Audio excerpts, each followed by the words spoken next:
कोई तो दिल चांदी, कोई तो दिल हीरा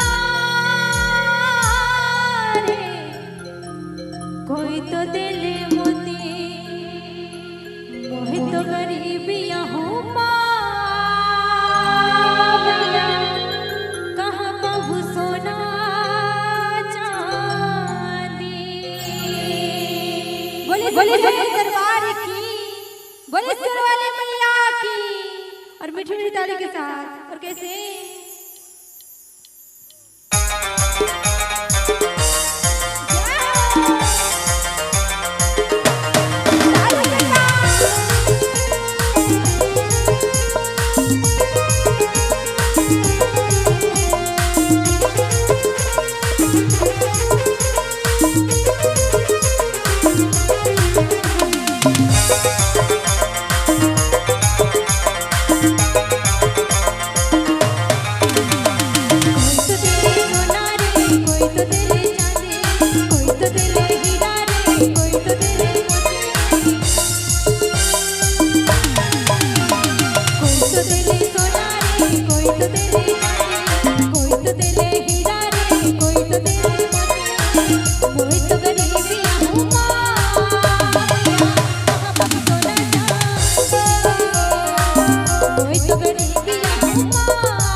बोले सच्चे दरबार की, बोले सुर वाले मैया की,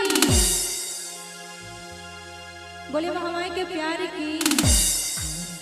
लगता है आप लोग सच में खाना खा कर नहीं आए, आप लोग कसम खा कर आए हैं घर से कि आज यहाँ जाना है, लेकिन ताली नहीं बजाना है, ना ही जयकारा लगाना है ना? कसम खा कर आए हैं ना? हमको तो लग रहा है। कहते हैं कि खेती वही करते हैं जिनका गांव होता है, कि खेती वही करते हैं जिनका गांव होता है, और महामाई के दरबार में वही भक्त जयकारा लगाता है जिनका जुबान होता है। तो जुबान है ना, तो जोरदार जयकारा लगाइए। बोले सच्चे दरबार की, बोले सुर वाली मैया की, और मीठी मीठी ताली के साथ। और कैसे मोहित तो गरीबियां हूँ मैया, कहाँ कहूँ सोना चांदी।